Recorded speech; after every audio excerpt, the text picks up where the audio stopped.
move slip, he realizes he's in the wrong cell, and he gets up and he leaves. And I woke up. It was a dream. Like I keep saying that so you can understand that this was a dream that I had. And I remember waking up from the dream, sitting in my cell and praying to God, because it was, I wasn't praying to the Santa Muerte, so why am I dreaming like this? Who was this man? So I kind of just prayed about it, let it go. They let us out the cell for day room time.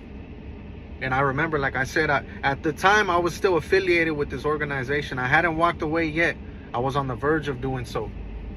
The Lord was leading me to do these things.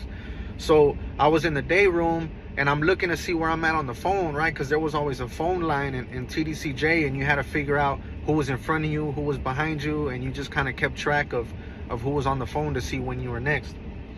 So I'm looking at the phone line, and I'm like, okay, I'm after this person, whatever.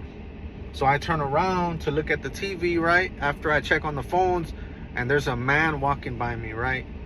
Yeah, he's walking by me, and I realized, man, this is the one I just had a dream about. I mean, I was shocked. Like, this doesn't happen. So, man, I walked up to this man. I told him who I was, where I was from, and that I used to pray to the Santa Muerte, but now I'm praying to God. And I told him I had a dream about him. The guy told me he was from Honduras, that his name was Miguel, and he told me that he used to pray to the Santa Muerte also, and that he's also praying to God now. And I said, wow. And he said, well, dime de tu sueño, which translated in English from Spanish means, tell me about your dream. So I began to tell him about the dream.